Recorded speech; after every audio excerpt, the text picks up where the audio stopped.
On the shutdown. Now, look, I want to, you know how sometimes you're watching the news and they say, we want to advise you that the video you're about to see, contains some chilling scenes. You may want to look away or something like this. So I want to warn you ahead of time that what I'm about to say will probably piss you off and will probably upset you, and that it's what I'm going to say nobody else will say, okay? But I want to say it anyway. I think it's a big mistake to pay the death benefits to the families of members of the military who were killed in Afghanistan and whose bodies are being brought back to Dover Air Force Base and were not going to get their benefits because of the government shutdown. You know the story. It's about $10,000 per family, which is always given to those who've been killed in action. Our brave men and women over there put their lives on the line, lost their lives, come home. Families, many of them can't afford to give them a decent farewell, and the government always takes care of that. Now, that whole program was shut down as part of the government shutdown. But here's the deal. The Pentagon had been warned had warned Congress. Congress had been warned ahead of time that this program would be shut down, had to be shut down as part of what Congress passed. Republicans didn't listen. Republicans did it anyway. And then once they realized what they had done, they started blaming it, raising hell about it, blaming it on President Obama, and saying again, we had to make an exception for that, just like we had to make an exception for air traffic controllers. We had to make an exception for the World War II memorial.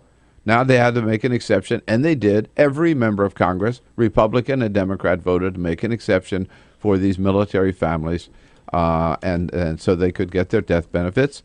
And Jay Carney said yesterday, President Obama himself, when he heard about this, was really pissed off, and he just told his people to fix it.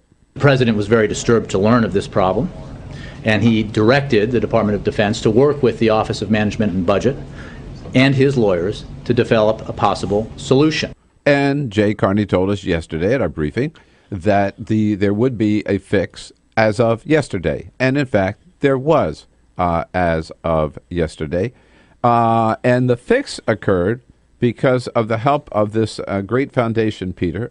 Fisher House. The Fisher House. I visited the Fisher House here in Bethesda. They do incredible work at all of our, not all of them yet, but many, many, many of our veterans hospitals around the world. They have these, they build, create, establish these homes, beautiful homes nearby, where members of military families can live as long as they want, get their meals there and everything, while their loved ones are undergoing treatment and coming back from Iraq and Afghanistan in these military hospitals.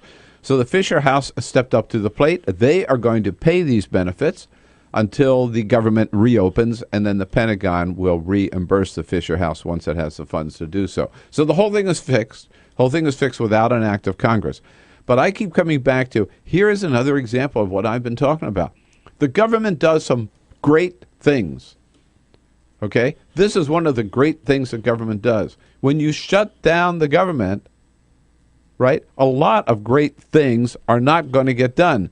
And why should we make an exception for those that just happen to pop up, and get a lot of media attention?